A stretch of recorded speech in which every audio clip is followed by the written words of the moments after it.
मुख्यमंत्री जी को मैं आग्रह करूंगा कि पीछे कितने आपके यात्राओं से समाधान हुआ है उसकी एक बार आत्ममंथन करिए मुख्यमंत्री जी। यात्रा से सिर्फ समाधान संभव नहीं है, समाधान धरती पर कितने हुए हैं। आप जिन गाँवों को पहले से चिन्हित किया गया है यहाँ के अधिकारियों के द्वारा, उस गाँव में चले जाइएगा।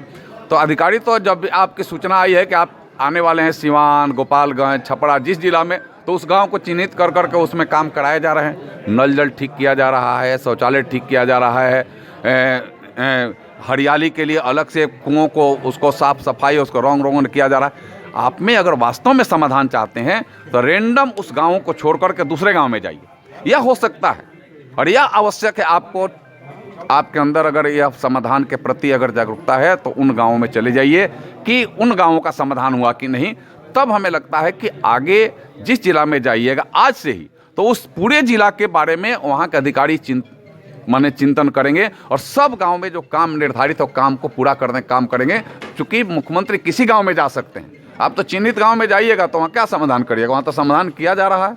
आपके आने का सूचना है तो समाधान किया जा रहा है, आपके आने की सूचना है तो यहाँ का सर्किट हाउस रंग रोगन हो रहे हैं, वहाँ के बाथरूम ठीक किए जा रहे हैं। आपका मुख्यमंत्री जी को सुझाव है कि रैंडमली आप रैंडम जाएं।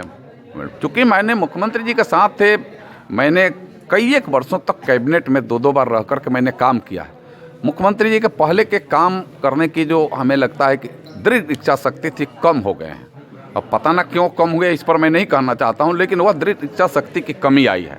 वो दृढ़ इच्छा शक्ति को पूरा करें। जिस तरीक़ा से आपने जंगल राज समाप्त कर करके और एक राज्य के लोगों को एक जो संदेश दिया था, देश में संदेश गया था कि बिहार से जंगल राज समाप्त हो गया, तो मुख्यमंत्री जी उस दृढ़ इच्छा शक्ति के साथ पुनः आप काम करिएगा, तब समाधान यात्रा का मतलब होगा। नहीं तो यह समाधान यात्रा निरर्थक हो जाएगा। क्या ऐसा लगता है कि जंगल राज फिर से वापसी हो रही है? नहीं, तो आज मैं बैठक में था, सत्ता पक्ष के हमारे 2 विधायक, सत्ता पक्ष के लोग हैं 2 विधायक, आप सतदेव राम जी और अमरजीत कुशवाहा जी, यह दोनों ने जम करके उठाया कि एकदम अपराध बढ़ गया है, खुलेआम अपराध हो रहा है, तंग किया जा रहा है, लोगों को परेशान किया जा रहा है। यहाँ उन्होंने डिमांड किया कि यहाँ भी अध्यक्ष जी, यहाँ एसपी को भी माने अगले बैठक से माने बैठवाइए कि हम लोग यह बात कहाँ रखेंगे। यह स्थिति है।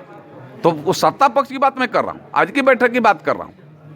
तो इस पर भी तो नज़र रखना पड़ेगा ना। अधिकारी FIR दर्ज नहीं लेते हैं थानों से।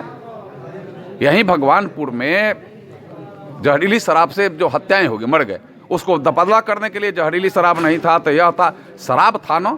आप शराब पूर्ण बंदी की हैं तो शराब आया कहाँ से? उस थाने और उस लोगों पर कार्रवाई आपने कहा कि करना तो होगा ना भैया। आप ईगो में लड़ जाते हैं कि नहीं जहरीली शराब पी करके जो मर गया सो मर गया। ये आपदा है, महा आपदा है। उस परिवार का क्या दोष है? उस बच्चों का क्या दोष है जो अनाथ हो गए? उस विधवा माँ बहन का क्या दोष है जो विधवा हो गई? जो कम समय में जो इसका सवैया भी नहीं पूजा था वह उसके मांग के सिंदूर धोल गए, उसका तो कोई दोष नहीं है। मुख्यमंत्री जी, समाधान वहाँ देखना होगा। ईगो से समाधान नहीं होता है। ईगो त्याग करके वास्तव में जनता को क्या सुविधा चाहिए उस पर जब आपका मिशन मोड में काम होगा, जैसे देश के प्रधानमंत्री जी कर रहे हैं, तब समाधान होगा।